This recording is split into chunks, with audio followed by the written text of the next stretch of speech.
ओम शांति।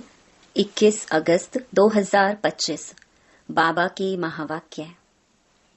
मीठे बच्चे, तुम आसुरी मत पर चलने से दर बदर हो गए। अब ईश्वरीय मत पर चलो तो सुख धाम चले जाएंगे।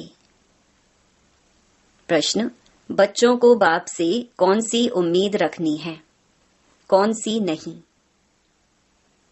उत्तर: बाप से यही उम्मीद रखनी है कि हम बाप द्वारा पवित्र बन अपने घर और घाट माना राजधानी में जाएं। बाबा कहते हैं, बच्चे, मेरे में यह उम्मीद नहीं रखो कि फलाना बीमार है, आशीर्वाद मिले। यहाँ कृपा या आशीर्वाद की बात ही नहीं है। मैं तो आया हूं तुम बच्चों को पतित से पावन बनाने। अब मैं तुमको ऐसे कर्म सिखलाता हूं जो विकर्म ना बने। गीत: आज नहीं तो कल बिखरेंगे यह बादल। ओम शांति। रूहानी बच्चों ने गीत सुना। बच्चे जानते हैं अब घर चलना है। बाप आए हैं लेने के लिए। यह याद भी तब रहेगी जब आत्म अभिमानी होंगे।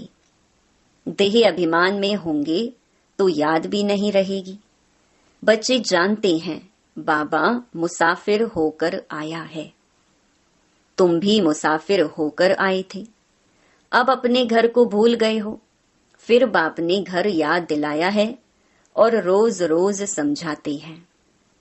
जब तक सतो प्रधान नहीं बने हो तो चल नहीं सकेंगे। बच्चे समझते हैं बाबा तो ठीक कहते हैं। बाप भी बच्चों को जो श्रीमत देते हैं तो सपूत बच्चे उस पर चल पड़ते हैं। इस समय और तो कोई ऐसा बाप नहीं जो अच्छी मत देवे, इसीलिए दर बदर हो पड़े हैं। श्रीमत देने वाला एक ही बाप है। उस मत पर भी कोई बच्चे नहीं चलते। वंडर है। लौकिक बाप की मत पर चल पड़ते हैं। वह है आसुरी मत। यह भी है तो ड्रामा।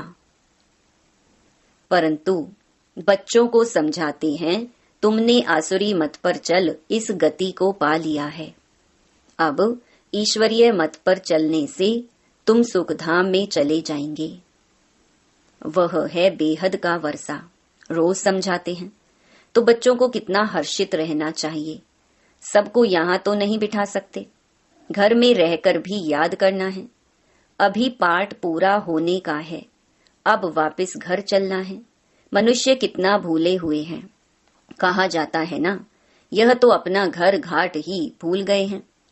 अब बाप कहते हैं, घर को भी याद करो, अपनी राजधानी भी याद करो। अभी पाठ पूरा होने का है।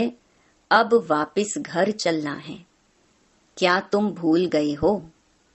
तुम बच्चे कह सकते हो, बाबा ड्रामा अनुसार हमारा पाठ ही ऐसा है जो हम घर बार को भूल एकदम भटक रहे हैं।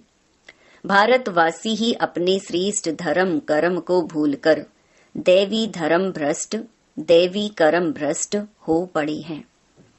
अभी बाप ने सावधानी दी है, तुम्हारा धर्म कर्म तो यह था। वहां तुम जो कर्म करते थे वह अकर्म होता था। कर्म अकर्म विकर्म की गति बाप ने ही तुम्हें समझाई है। सतयुग में कर्म अकर्म हो जाते हैं। रावण राज्य में कर्म विकर्म होते हैं। अभी बाप आया हुआ है धर्म श्रेष्ठ कर्म श्रेष्ठ बनाने। तो अब श्रीमत पर कर्म श्रेष्ठ करना चाहिए। कोई भ्रष्ट कर्म करके किसको दुख नहीं देना चाहिए। ईश्वरीय बच्चों का यह काम नहीं है। जो डायरेक्शन मिलते हैं उस पर चलना है। दैवी गुण धारण करने हैं। भोजन भी शुद्ध लेना है। अगर लाचारी नहीं मिलता तो राय पूछो। बाबा समझते हैं नौकरी आदि में कहाँ थोड़ा खाना भी पड़ता है, जबकि योगबल से तुम राजाई स्थापन करते हो। पतित दुनिया को पावन बनाते हो तो भोजन को शुद्ध बनाना क्या बड़ी बात है। नौकरी तो करनी ही है। ऐसे तो नहीं बाप का बने तो सब कुछ छोड़ यहाँ आकर बैठ जाना है। कितने ढेर बच्चे हैं इतने सब तो रह नहीं सकते। रहना सबको गृहस्थ व्यवहार में है। यह समझना है मैं आत्मा हूँ, बाबा आया हुआ है, हमको पवित्र बनाकर अपने घर ले जाते हैं, फिर राजधानी में आ जाएंगे। यह तो पराया रावण का छी घाट है। तुम बिल्कुल ही पतित बन गई हो ड्रामा प्लान अनुसार। बाप कहते हैं अभी मैं तुमको सुजाग करने आया हूँ, तो श्रीमत पर चलो। जितना चलेंगे उतना श्रेष्ठ बनेंगे। अभी तुम समझते हो हम बाप को, जो बाप स्वर्ग का मालिक बनाते हैं, उनको भूल गए। अब बाबा सुधारने आए हैं तो अच्छी रीति सुधरना चाहिए ना, खुशी में आना चाहिए। बेहद का बाप मिला है, बच्चों से बात ऐसे करते हैं जैसे तुम आत्माएं आपस में करती हो। है तो वह भी आत्मा, परम आत्मा है, उनका भी पार्ट है। तुम आत्माएं पार्टधारी हो। ऊंच ते ऊंच से लेकर नीच ते नीच का पार्ट है। भक्ति मार्ग में मनुष्य गाते हैं ईश्वर ही सब कुछ करते हैं। बाप कहते हैं मेरा ऐसा पार्ट थोड़े ही है जो बीमार को अच्छा कर दूं। हमारा पार्ट है रास्ता बताना कि तुम पवित्र कैसे बनो। पवित्र बनने से ही तुम घर में भी जा सकेंगे, राजधानी में भी जा सकेंगे।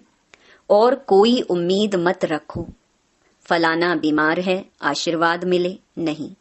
आशीर्वाद कृपा आदि की बात मेरे पास कुछ भी नहीं। उसके लिए साधु संतों आदि के पास जाओ। तुम हमको बुलाते ही हो कि हे पतित पावन आओ, आकर हमको पावन बनाओ, पावन दुनिया में ले चलो। तो बाप पूछते हैं मैं तुमको विषय सागर से निकाल पार ले जाता हूँ, तुम फिर विषय सागर में क्यों फंस जाते हो? भक्ति मार्ग में तुम्हारा यह हाल हुआ है। ज्ञान भक्ति तुम्हारे लिए है। सन्यासी लोग भी कहते हैं ज्ञान भक्ति और वैराग्य, परंतु उनका अर्थ वह नहीं समझते। अब तुम्हारी बुद्धि में है ज्ञान भक्ति, बाद में वैराग्य। तो बेहद का वैराग्य सिखलाने वाला चाहिए। बाप ने समझाया था यह कब्रिस्तान है, इनके बाद परिस्तान बनना है, वहां हर कर्म अकर्म होता है। अभी बाबा तुमको ऐसे कर्म सिखलाते हैं जो कोई भी विकर्म ना बने, किसी को भी दुख ना दो, पतित का अन्न मत खाओ, विकार में मत जाओ। अबलाओं पर अत्याचार ही इस पर होते हैं। देखते रहते हो माया के विघ्न कैसे पड़ते हैं। ये है सब गुप्त। कहते हैं देवताओं और असुरों की युद्ध लगी, फिर कहते हैं पांडव और कौरवों की युद्ध लगी। अब लड़ाई तो एक ही है। बाप समझाते हैं मैं तुमको राजयोग सिखला रहा हूँ भविष्य 21 जन्मों के लिए। यह मृत्यु लोक है। मनुष्य सत्य नारायण की कथा सुनते आए हैं, फायदा कुछ नहीं। अभी तुम सच्ची गीता सुनाते हो, रामायण भी तुम सच्ची सुनाते हो। एक राम सीता की बात नहीं थी। इस समय तो सारी दुनिया लंका है, चारों ओर पानी है ना। यह है बेहद की लंका जिसमें रावण का राज्य है। एक बाप है ब्राइड ग्रूम, बाकी सब हैं ब्राइड्स। तुमको अब रावण राज्य से बाप छुड़ाते हैं। ये है शोक वाटिका। सत्युग को कहा जाता है अशोक वाटिका। वहां कोई शोक नहीं होता। इस समय तो शोक ही शोक है, अशोक एक भी नहीं रहता। नाम तो रख देते हैं अशोका होटल। बाप कहते हैं सारी दुनिया इस समय बेहद की होटल ही समझो, शोक की होटल है। खान पान मनुष्यों का जानवरों में सल है। तुमको देखो बाप कहाँ ले जाते हैं। सच्ची सच्ची अशोक वाटिका है सतयुग में। हद और बेहद का कॉन्ट्रास्ट बाप ही बतलाते हैं। तुम बच्चों को बहुत खुशी रहनी चाहिए। जानते हो बाबा हमको पढ़ाते हैं, हमारा भी वही धंधा है, सबको रास्ता बताना, अंधों की लाठी बनना। चित्र भी तुम्हारे पास हैं, जैसे स्कूल में चित्रों पर समझाते हैं यह फलाना देश है। तुम तो फिर समझाते हो तुम आत्मा हो, शरीर नहीं हो। आत्माएं भाई भाई हैं। कितनी सहज बातें सुनाते हो। कहते भी हैं हम सब भाई भाई हैं। बाप कहते हैं तुम सभी आत्माएं भाई भाई हो ना, गॉड फादर कहते हो ना, तो कभी भी आपस में लड़ना झगड़ना नहीं चाहिए। शरीरधारी बनते हैं तो फिर भाई बहन हो जाते।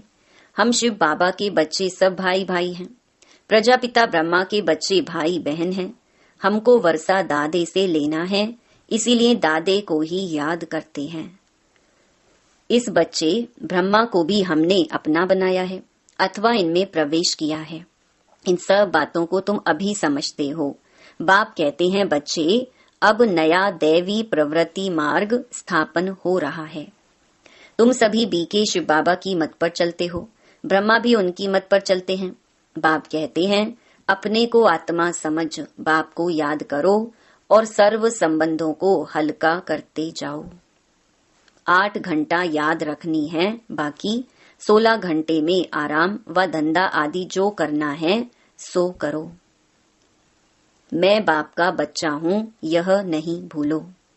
ऐसे भी नहीं यहाँ आकर हॉस्टल में रहना है, नहीं, गृहस्थ व्यवहार में बाल बच्चों के साथ रहना है। बाबा पास आते ही हैं रिफ्रेश होने। मथुरा वृंदावन में जाते हैं मधुबन का दीदार करने। छोटा मॉडल रूप में बना रखा है। अब तो यह बेहद की बात समझने की है। शिव बाबा ब्रह्मा द्वारा नई सृष्टि रच रहे हैं।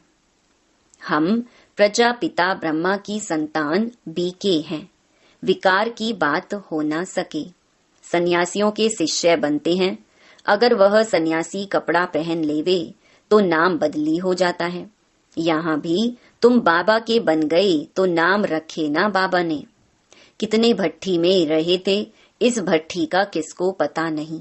शास्त्रों में तो क्या क्या बातें लिखी हैं, फिर भी ऐसा ही होगा। अब तुम्हारी बुद्धि में सृष्टि का चक्र फिरता है। बाप भी स्वदर्शन चक्रधारी है ना, सृष्टि के आदि मध्य अंत को जानता है।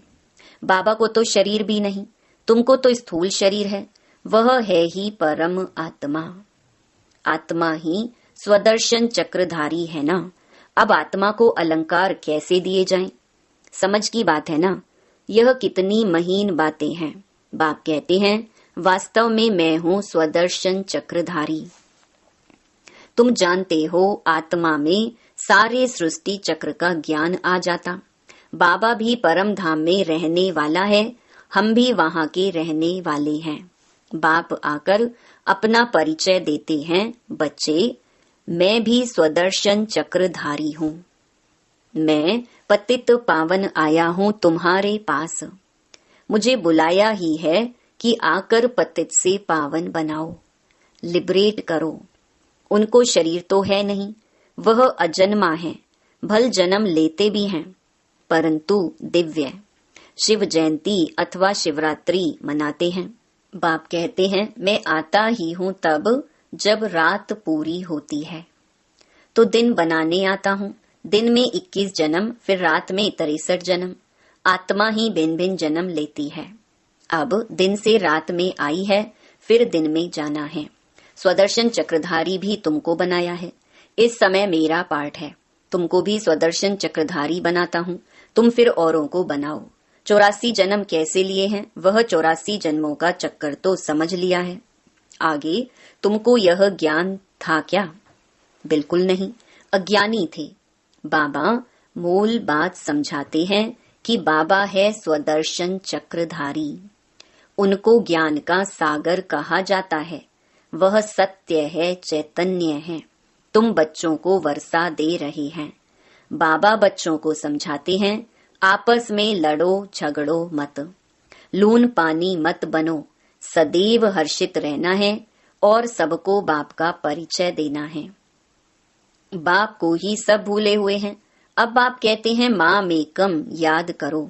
निराकार भगवानुवाच निराकारी आत्माओं प्रति। असुल तुम निराकार हो, फिर साकारी बनते हो। साकार बिगड़ तो आत्मा कुछ कर ही नहीं सकती। आत्मा शरीर से निकल जाती तो चुरपुर कुछ भी हो नहीं सकती। आत्मा फौरन जाकर दूसरे शरीर में अपना पार्ट बजाती है। इन बातों को अच्छी रीति समझो, अंदर घोटते रहो। हम आत्मा बाबा से वर्षा लेते हैं। वर्षा मिलता है सतयुग का। जरूर बाप ने ही भारत को वर्षा दिया होगा। कब वर्षा दिया, फिर क्या हुआ, यह मनुष्यों को कुछ भी पता नहीं है। अभी बाप सब बताते हैं। तुम बच्चों को ही स्वदर्शन चक्रधारी बनाया है, फिर तुमने 84 जन्म भोगे, अब फिर मैं आया हूँ। कितना सहज समझाते रहते हैं। बाप को याद करो और मीठे बनो। एम ऑब्जेक्ट सामने खड़ी है। बाप वकीलों का वकील है, सब झगड़ों से छुड़ा देते हैं। तुम बच्चों को आंतरिक खुशी बहुत होनी चाहिए। हम बाबा के बच्चे बने हैं। बाप ने हमको एडॉप्ट किया है वर्षा देने। यहाँ तुम आते ही हो वर्षा लेने। बाप कहते हैं बाल बच्चे आदि देखते हुए बुद्धि बाप और राजधानी की तरफ रहे। पढ़ाई कितनी सहज है। बाप जो तुमको विश्व का मालिक बनाते हैं, उनको तुम भूल जाते हो। पहले अपने को आत्मा जरूर समझो। यह ज्ञान बाप संगम पर ही देते हैं, क्योंकि संगम पर ही तुमको पतित से पावन होना है। अच्छा, मीठे मीठे रूहानी ब्रह्मा मुख वंशावली ब्राह्मण कुलभूषण, यह देवताओं से भी ऊंच कुल है। तुम भारत की बहुत ऊंच सेवा करते हो। अभी तुम फिर पूज्य बन जाएंगे। अब पुजारी को पूज्य कौड़ी से हीरे जैसा बना रहे हैं। ऐसे रूहानी बच्चों प्रति मात पिता बाप दादा का याद प्यार और गुड मॉर्निंग। रूहानी बाप की रूहानी बच्चों को नमस्ते। धारणा के लिए मुख्य सार। पहला, श्रीमत पर अब हर कर्म श्रेष्ठ करना है। किसी को भी दुख नहीं देना है। दैवी गुण धारण करने हैं। बाप के डायरेक्शन पर ही चलना है। दूसरा, सदैव हर्षित रहने के लिए स्वदर्शन चक्रधारी बनना है। कभी लोन पानी नहीं होना है। सबको बाप का परिचय देना है। बहुत बहुत मीठा बनना है। वरदान, मान मांगने के बजाय सबको मान देने वाले, सदा निष्काम योगी भव। आपको कोई मान दे, माने व ना माने, लेकिन आप उसको मीठा भाई मीठी बहन मानते हुए सदा स्वमान में रहे, स्नेही दृष्टि से, स्नेह की वृत्ति से आत्मिक मान देते चलो। यह मान देवे तो मैं मान दूं, यह भी रॉयल भिखारीपन है। इसमें निष्काम योगी बनो। रूहानी स्नेह की वर्षा से दुश्मन को भी दोस्त बना दो। आपके सामने कोई पत्थर भी फेंके तो भी आप उसे रतन दो, क्योंकि आप रत्नागर बाप के बच्चे हो। स्लोगन, विश्व का नव निर्माण करने के लिए 2 शब्द याद रखो, निमित्त और निर्माण। अव्यक्त इशारे, सहज योगी बनना है तो परमात्मा प्यार के अनुभवी बनो। सेवा में सफलता का मुख्य साधन है त्याग और तपस्या। ऐसे त्यागी और तपस्वी अर्थात सदा बाप की लगन में लवलीन, प्रेम के सागर में समाये हुए, ज्ञान आनंद सुख शांति के सागर में समाये हुए को ही कहेंगे तपस्वी। ऐसे त्याग तपस्या वाले ही सच्चे सेवाधारी हैं। अच्छा, ओम शांति।